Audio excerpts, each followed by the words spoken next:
is this where I call to ask questions about getting on birth control from the health department? Yes, it is. Alright, thank you. So, what is required of me to get on birth control through you guys? An appointment, and then there's quite a bit of paperwork because it is a federally funded program. And have you been here before? No, this would be my first time. Okay, and are you currently on a method? No. Okay, and that's okay. All of that's okay. Okay. Yeah. And we just need to set you up an appointment, and you come in. Now, do you have insurance? And what would happen at this appointment? So, how old are you? 26. Okay, so this is what we would call a delayed, okay, or an express, meaning that we would get you started on birth control, but we wouldn't do any physical exam. We would have you give us a urine sample that we do a pregnancy test and a chlamydia gonorrhea.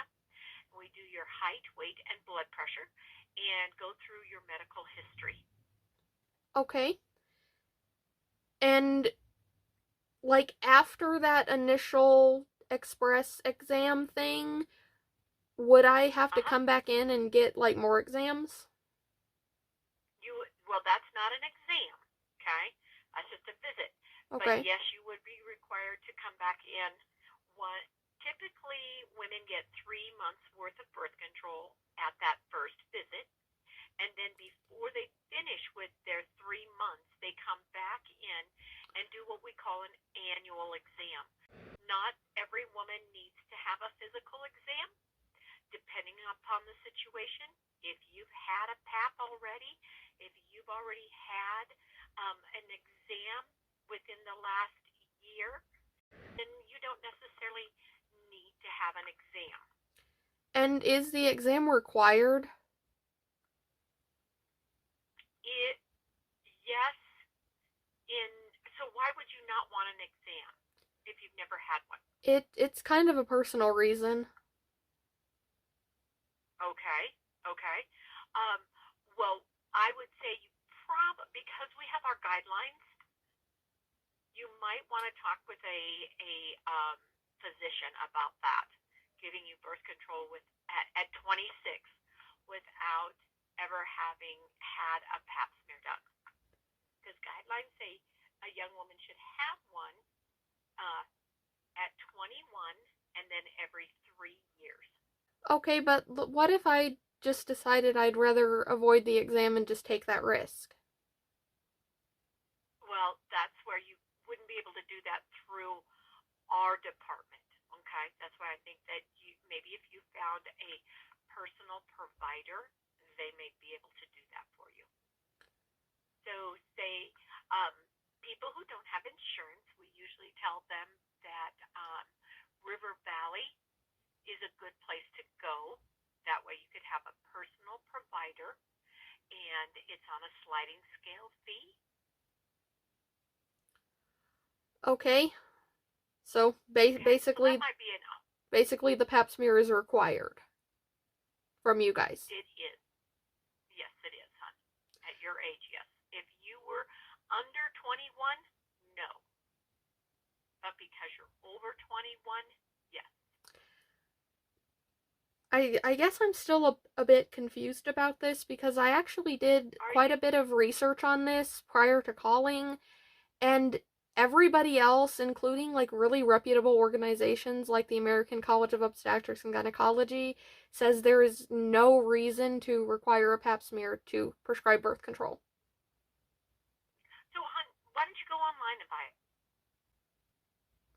I just wanted to call and try to find out like what's going on here. What's required? And so I just told you what's required, sweetheart. That's what I told you. Through the organizations that provide that for us, that's what we are required to do. Okay, and do you know who I might be able to contact and talk to about why that's a requirement that, like, I understand it's not you making these rules and you can't change them, but who could?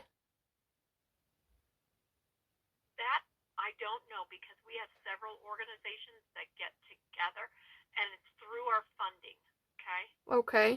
And I think that you hit on those, okay, already.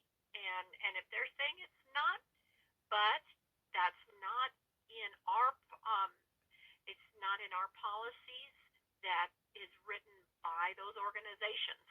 They may say it's not required, but they make it required through us.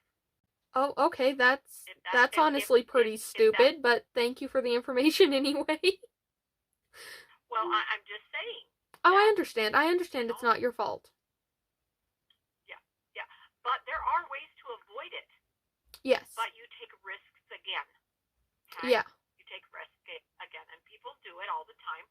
It's their choice to make those risks. We all take risks every single day.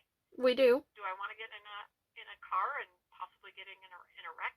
Yep, I Yeah. do because I need to get to work. Yes. Yeah, I want to take that risk. So I understand that, and it is. I'm not saying that people shouldn't be given that option, I understand.